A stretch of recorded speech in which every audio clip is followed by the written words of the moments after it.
All right, let's dive into something I think a lot of us have experienced. That kind of frustrating phenomenon at the airport Yeah. of gate lice. You know, those folks who crowd the gate way before their boarding group is even called. Oh, absolutely. We got a ton of Reddit threads and news articles from you guys, especially about American Airlines' new tech that's trying to tackle this. Oh, interesting. So let's break it all down. I think the fascinating part here is this isn't just complaining. It's a chance to see how a really common travel annoyance is being dealt with, Yeah, and if the fix they're trying is actually a good idea. exactly. But first, let's paint a picture for those who maybe don't fly very often. Okay. You're at the gate. You finally made it through security, maybe a little stressed, excited for your trip, Mm-hmm. and then you see it. Oh. That mass of people by the gate, even though boarding hasn't even started. It just taps into some deep psychological thing. Yeah. That Washington Post article you sent mentioned this, how Yeah. conformity plays a big role. People see others doing it and think they have to also, even if it makes no sense for their boarding group. It's like this weird herd mentality just takes over. And then there's the competitiveness, the desire to be first on that plane. Right. Especially to get that overhead bin space. Oh, for sure. Speaking of which, one of their Reddit threads had a comment that was like, the perfect definition. What was it? They said, gate lice is the term used for passengers who try to get on a plane before their respective boarding area is called. Yeah, short, sweet, to the point. It is. It's like everyone knows this unspoken rule, but some just choose to ignore it. Totally. And you know what's even funnier?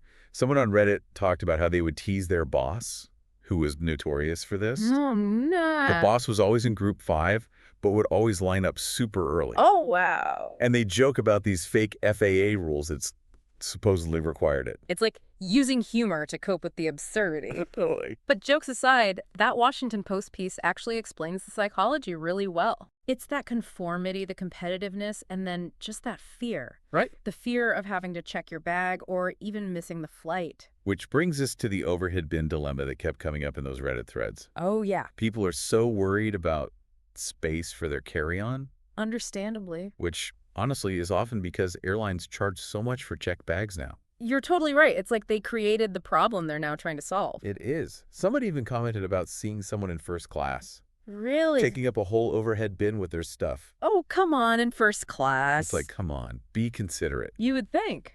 So that's where American Airlines is coming in with this new tech. Okay. It uses software to flag passengers trying to scan their boarding pass before their group. Like a digital bouncer. Totally. And they're putting it in over 100 airports, just in time for the holiday travel craziness. Wow. So the reactions must be all over the place. Oh, they are. Some are cheering, saying it's about time. This will make boarding smoother, less stressful, Yeah. especially for those who actually follow the rules. Right.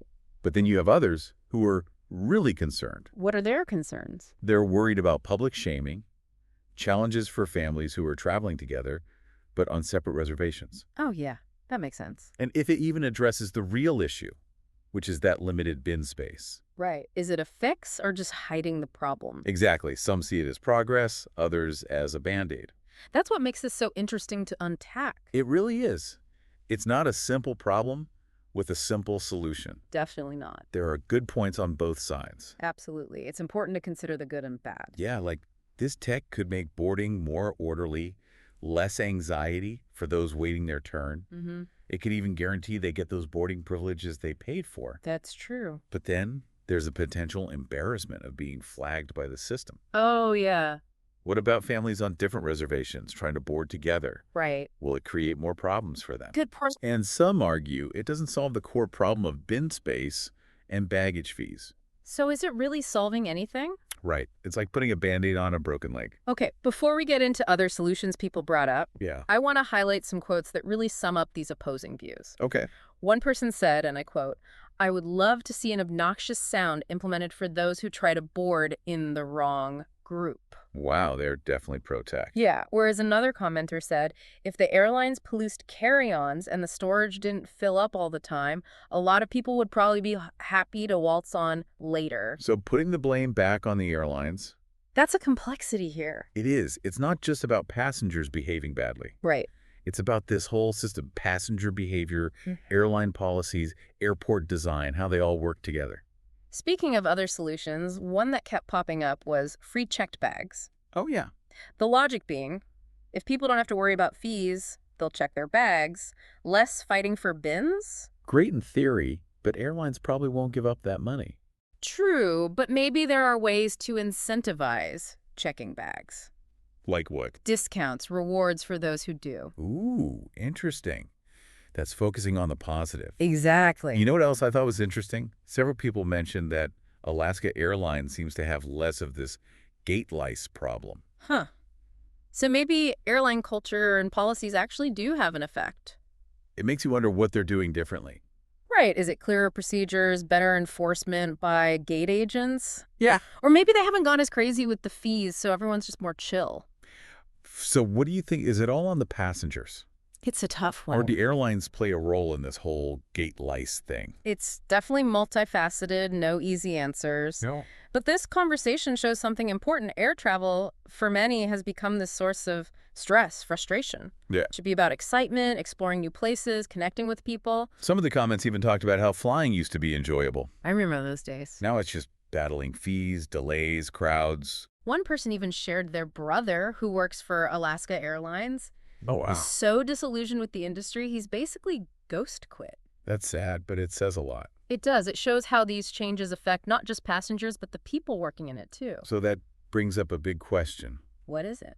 What role do airlines play in creating or fixing these problems? Yeah. Especially this whole gate lice and boarding chaos. It's easy to just call passengers entitled or rude, Right. but airlines have made choices that contribute to this. Yeah. Smaller seats, more people on planes, more expensive to check bags. It's like they created the perfect storm for gate lice.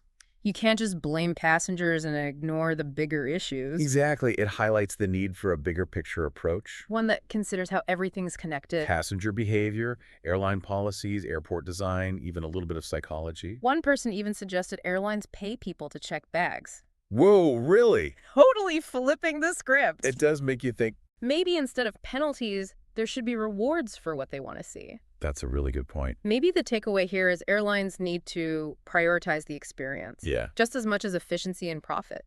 Instead of tech that basically punishes passengers for trying to get on a plane, Right? maybe focus on making travel actually enjoyable, less stressful. Imagine clear communication, consistent rules, reasonable baggage policies. It could lead to a calmer boarding process. Treating passengers like valued guests, not just numbers. You know, after all this talk about gate lice and tech solutions, Yeah. what sticks with me is that idea of Alaska Airlines and how they seem to be different. It's definitely worth thinking about. What are they doing right? How can others learn from them? Okay, let's take a breath. That was a lot. We covered a lot. We talked about gate lice, psychology, overhead bin problems, American Airlines tech, all the different reactions, and tons of alternative ideas. And we tried to present a balanced view. Yes, highlighting how complex this is. There are no easy answers. So as we wrap up this first part, Yeah. I'm curious, what's standing out to you so far? It's a lot to process. And what about you, listener? What are your thoughts on all of this? We'd love to hear from you. What really strikes me is how this gate lice thing, it's just a small part of a much bigger problem. Yeah, I see what you mean. Air travel, for so many people, has become so stressful, almost like you're not even human. You're right. There's this feeling of just being processed, pushed through the system. Exactly. And that's what makes those Alaska Airlines comments so interesting. Oh, yeah, those were fascinating. It seems like they're doing things differently, creating a better experience for passengers. It's definitely worth looking into. What's their secret sauce? Right. What are they doing that creates a less stressful, more enjoyable environment? I think that's the million-dollar question for the whole industry. Yeah. How can airlines balance efficiency and profit with a genuinely good travel experience? Maybe it's about shifting the focus from punishment to encouragement. Instead of shaming gate lice, how about rewarding the behaviors they want to see? Incentives are powerful, and it goes beyond just boarding. Right. What about rewards for arriving on time or minimizing carry-ons? Exactly. Everyone working towards the same goal, a smoother, more enjoyable trip. And that might mean rethinking some of the industry's oldest practices. Like what? Do baggage fees really work the way they think they do? Good question. Are the current boarding procedures actually the most efficient? It's like that saying, if I had an hour to solve a problem, I'd spend 55 minutes thinking about the problem. And only 5 on solutions? Exactly. maybe airlines need to spend more time understanding the problems they've created. And if their solutions are really fixing things, Total. they need to be willing to challenge their assumptions, try new things, Yeah. and prioritize passenger happiness, not just profits.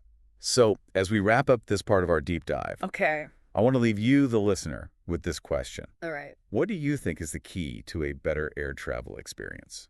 What would make it more enjoyable? Is it technology, better policies, or something even bigger, like a change in how airlines view their customers? It's a lot to think about.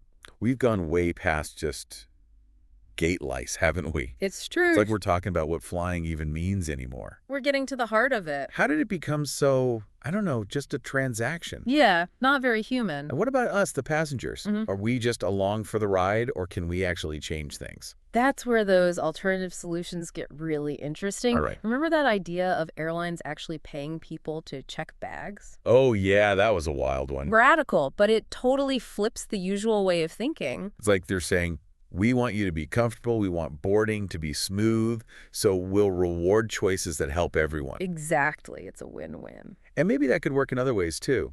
Like what? What if they gave rewards for getting to the gate on time? Okay. Or for not having a ton of carry-on bags? Instead of just punishing the bad, they're encouraging the good. It's about getting everyone on the same page. Working together for a smoother, more enjoyable trip. And then there's communication, clear communication. Oh, that's huge. It seems like so much of the gate lice problem comes from confusion and anxiety.